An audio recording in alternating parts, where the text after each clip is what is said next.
হুজুর জান্নাতের ভিতর আবার শপিং মল থাকবে কেমনে? প্রশ্ন আসতে পারে না?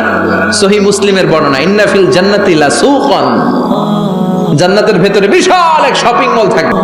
এটা বোধহয় আমাদের বসুন্ধরা শপিং কমপ্লেক্সের মতো হবে, যমুনা ফিউচার পার্ক। দুবাইতে যে একটা আছে বিশাল শপিং মল, মালয়েশিয়ার মিড ভ্যালি, এগুলোর মতো হবে মনে হয়।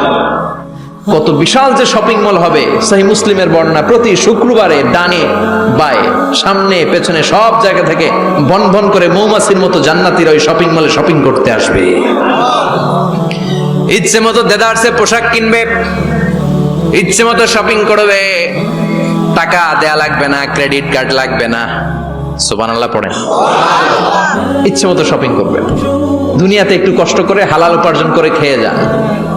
আল কানাআতু মিনাল ইসলাম, অল্পে খেয়ে তুষ্ট থাকার, আল্লাহ শুকরিয়া করা, এটার নামই ইসলাম। অল্প খাও, অল্প পড়ো, অল্প জমাও, অল্পের ভেতরে বরকত ঢুকাই দিছে কে?